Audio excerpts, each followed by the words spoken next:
Mga kaalom, ipapakita ko pala sa inyo yung ginawa po namin na window grills. Ito po yung design niya, yung modern po na design.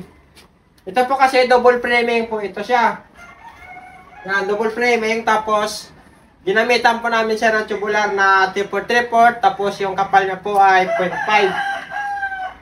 Tapos meron siyang fire exit po siya. Tapos dito sa baba po, lagyan pa po yan ng pinaka-tubular din para ilagay po yung mga halaman po na mga maliliit lang siya. Tapos yung sukat po nito, yung height niya po ay 1.2 meter, then yung weight niya po ay 1.2 meter. Tapos ito, wala pa to, ano pa lang siya, first coating pa lang po ito siya, hindi pa po ito finish. Tapos bukas po namin siya ikakabit.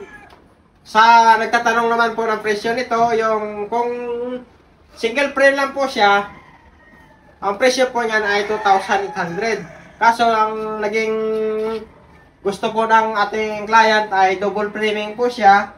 Kaya ang presyo po nito ay 3,500 na po siya. Kasi kasama na po yung fire exit niya. Depende kasi sa design po yung presyo po natin. Pero sa regular po ay 2,800. So, yun lang po yung window grills namin.